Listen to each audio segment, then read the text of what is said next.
Opening scene, the fence line. They stood along the fence line, boots sunk into Kansas dirt, watching an American farmer drive past on a tractor. The machine was massive, steel wheels, thick tires. A wide mechanical attachment rolling steadily behind it. And yet the tractor moved slowly, almost lazily. The German prisoners laughed. Camp Concordia, Kansas, October 1943. 200 German prisoners of war, most captured in North Africa, had been transferred inland to work on American farms. There was a labor shortage. Millions of American men were overseas fighting.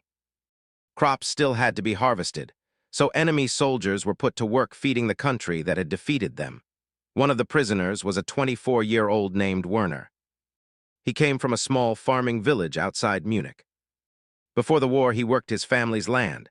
Small plots, horses, hand tools, neighbors helping neighbors to bring in just enough food to survive the winter. Now he watched a single American farmer, a man in his 50s named Earl Morrison, sitting comfortably on a tractor the size of a small house. Werner shook his head and laughed. "This is why they'll lose the war," he said in German. "One man, one machine, and it moves like a snail." His friend Klaus nodded. "In Germany, we'd have 20 men with scythes. We definish twice as fast." Around them, other prisoners agreed. American industry, they had been taught, was about quantity over quality. Big machines for soft people. Impressive to look at, but inefficient. They had no idea that within 3 weeks that belief would collapse completely. Arrival in a different world. When the German POWs first arrived in the United States, they expected brutality. That was what Nazi propaganda had promised them. Cold food, cruel guards. Punishment for being captured. Instead, they found something unfamiliar. The camps were strict, yes, but orderly. The guards were firm but professional. Rules were enforced, but not arbitrarily.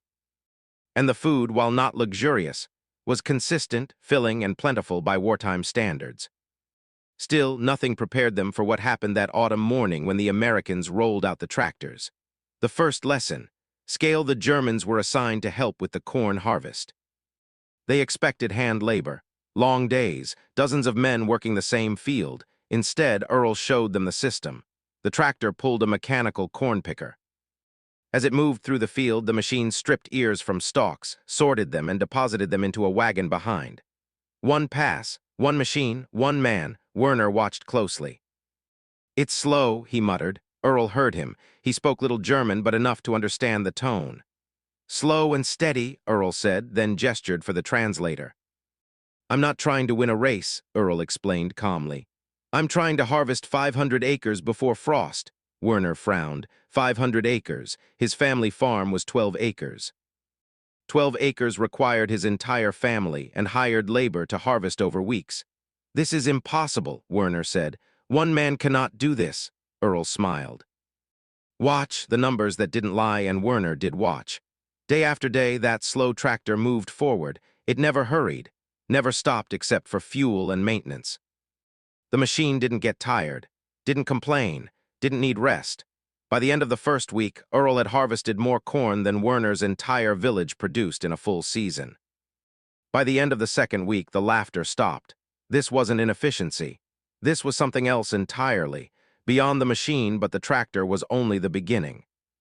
One evening, Werner approached Earl near the barn. Through the translator, he asked quietly, "Where does all this corn go?" 500 acres is more than our village needs for a year." Earl leaned against the tractor. "Some feeds my cattle, some goes to the grain elevator. From there it goes by rail, Chicago, New York. Some goes to the military, some gets shipped overseas. Lend-Lease sends food to allies." Werner stared. "One farm feeds cities," Earl nodded. "Not just me. Johnson's got 600 acres of wheat. Peterson runs cattle on 1,000 acres. Brown's doing soybeans on 400. He gestured across the land. "We all feed into the system feeds the country.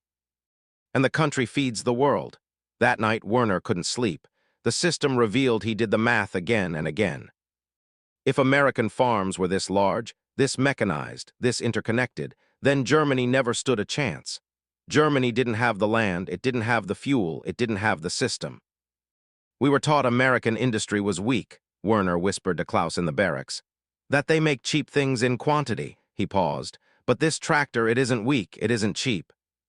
It's designed to work continuously. Klaus was silent. My father has 30 acres, he finally said. It takes our entire family and hired workers to manage it.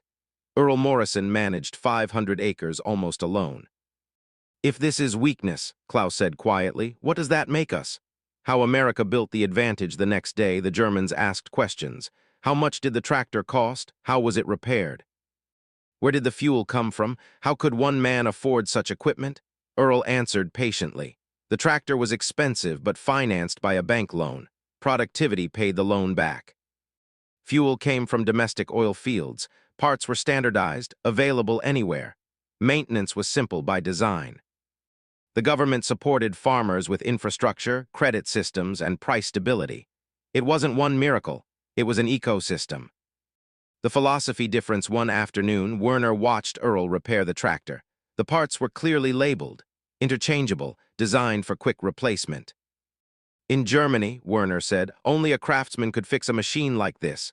Earl nodded. That's the point. We design things to work even when people aren't perfect. That sentence stayed with Werner. Systems that work even when people aren't perfect. German engineering pursued perfection. American engineering pursued reliability. One demanded expertise at every step. The other assumed mistakes and planned for them. Different philosophies, different outcomes. The grain elevator, the moment that truly changed everything, came when Earl took Werner into town. They visited the grain elevator.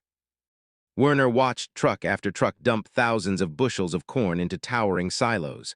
The operator explained, "This elevator serves about 40 farms. We process 2 million bushels a season. 2 million from 40 farms. Werner's entire region in Germany, with hundreds of small farms, didn't produce that much." "This is why you're winning the war," Werner said quietly. The translator hesitated. Werner insisted. "You can fight, feed yourselves, feed your allies, and still have surplus." Earl shook his head.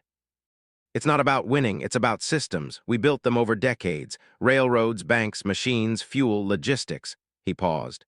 "No single part is impressive by itself. But together they work." The realization that night, Werner gathered the other prisoners. "We need to talk about what we're seeing." Klaus spoke first. "The machines are slow, but they never stop." Another prisoner added. "And the scale. One American farmer produces what 20 German farmers do." Werner nodded. "Not because he's better. Because the system is better."